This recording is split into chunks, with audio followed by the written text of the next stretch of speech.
అలాగే ఇంకొక మాట కూడా నేను చెప్తా ఉన్నా, ఇవాళ 100% చెప్తా ఉన్నా, నువ్వు ఏ సవాలు ఎప్పుడు ఎక్కడ వేసినా స్వీకరించేదానికి నేను సిద్ధంగా ఉన్నా.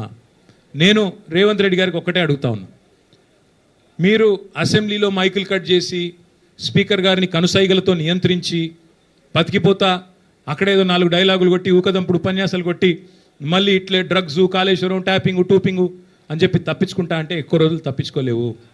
టైం గడుస్తూ ఉంది, 20 నెలలు అయిపోయింది. ప్రజలు చూస్తూ ఉన్నారు, అన్నీ చూస్తూ ఉన్నారు. తప్పకుండా అన్నిటికీ తిరుగులేని సమాధానం చెప్తారు.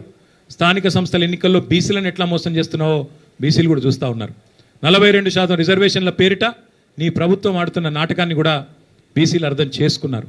బీసీ డిక్లరేషన్లో చాలా చెప్పావు. 20,000 కోట్ల బడ్జెట్ ఇస్తా అన్నావు, సంవత్సరానికి 5 ఏళ్లలో 1,00,000 కోట్ల బడ్జెట్ అన్నావు.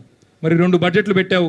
2 బడ్జెట్లు కలిపి కూడా ఇప్పటివరకు పెట్టింది 20,000 కాదు, ఖర్చు పెట్టింది 10,000 కూడా కాదు. ఎక్కడ పోయింది 1,00,000 కోట్ల బడ్జెట్? అట్లాగే నువ్వే కదా చెప్పింది బీసీ సబ్ ప్లాన్ తెస్తా అన్నావు. ఎక్కడ పోయింది బీసీ సబ్ ప్లాన్? 42% కేవలం రాజకీయ రిజర్వేషన్లే కాదు, ప్రభుత్వ వర్కుల్లో 42% ఇస్తానన్నావు, కాంట్రాక్టులో 42% ఇస్తానన్నావు. ఒక్క కాడ నన్ను ఇచ్చినావా? కనీసం నీ కొడంగల్లో ఇచ్చినావా? చూపెడతావా? మరి నీ చేతుల్లో ఉన్నదేమో ఇవ్వవు. నీ చేతుల్లో ఉన్న నీ మంత్రివర్గంలో 42% మంత్రులు ఉన్నారా బీసీలు? మరి నీ చేతుల్లో ఉన్నది ఇవ్వవు. నీ చేతుల్లో ఉన్న బడ్జెట్లో రూపాయి పెట్టవు. నీ చేతుల్లో 42% కాంట్రాక్ట్లో ఇచ్చేది ఉంటే అది ఇవ్వవు. నీ చేతుల్లో 42% మంత్రులు ఇచ్చేది ఉంటే అది ఇవ్వవు. నీ చేతుల్లో బీసీ సబ్ ప్లాన్ పెట్టే అధికారం ఉంటే అది చెయ్యవు. నీ చేతుల్లోనే ఇన్ని పెట్టుకొని చేయకుండా కేంద్రం చేతుల్లో ఉన్న రిజర్వేషన్లు నేను చేస్తున్నా అని చెప్పి నువ్వు నమ్మించి ఒక కాగితం ఇస్తే నమ్మడానికి బలహీన వర్గాల సోదరులు ఇవాళ చైతన్యం లేరు వారు అనుకుంటా ఉన్నావా? అందరికీ అన్నీ అర్థమైనాయి.